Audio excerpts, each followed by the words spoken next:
일본 정부가 도쿄전력 후쿠시마 제1원전에 보관 중인 오염수를 2023년 바다에 방류하기로 결정했습니다. 일본 정부는 오염수를 기준 이하의 농도로 희석해 바다 또는 대기 중에 방출하는 방법이 현실적이며 대기보다 바다 쪽이 보다 확실히 실시 가능하다는 보고서를 근거로 바다로 방출하기로 정했다고 밝혔습니다. 또 미국 역시 일본의 결정에 대해 국제안전기준에 부합한다며 손을 들어주고 있는 상황입니다.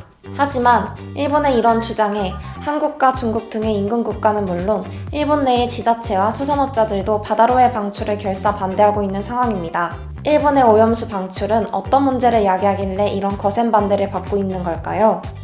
바다 방류의 가장 큰 문제는 오염수의 안정성입니다.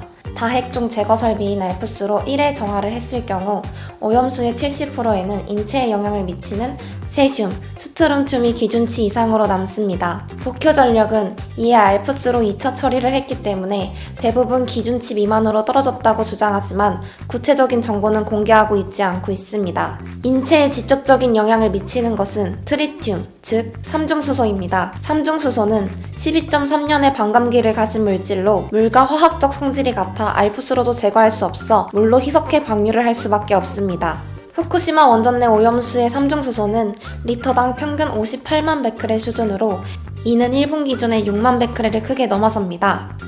세계보건기구 기준은 1만 베크렐이며 우리나라의 경우 4만 베크렐이 기준입니다. 일본 정부는 이를 1500 베크렐까지 물로 희석해 방출한다고 밝힌 것이죠. 일본 정부의 주장대로라면 사실 크게 걱정할 필요는 없습니다. 기준치 이하의 미량의 삼중수소는 체내에서 열흘 정도면 소변으로 배출되기 때문이죠.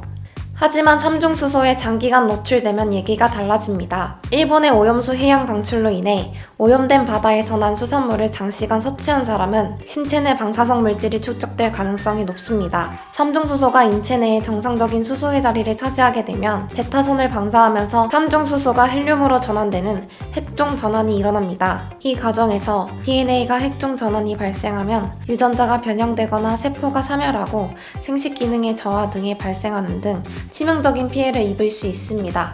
일본의 최근 적국인 한국은 일본의 오염수 방출에 가장 직접적이고 큰 타격을 입을 것으로 보입니다. 특히 오염수가 제주도까지 방류 200일 만에 도달할 수 있는 연구 보고서도 존재해 어떻게든 일본의 오염수 방류를 저지해야 하는 상황입니다.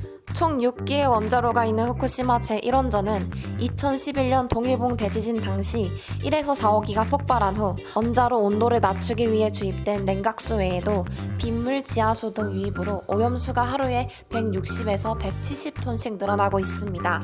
후쿠시마 제1원전 내 오염수 저장 가능량은 약 137만 톤으로 현재 약 91%가 채워진 상태이며 내년 가을에서 2023년 3월쯤 가득 찰 것으로 분석되고 있습니다.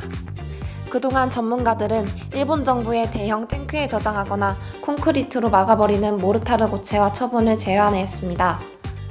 그러나 일본은 가장 비용이 저렴한 바다 방류를 결정했습니다. 전 해양 생태계의 건강이 위협받고 있습니다.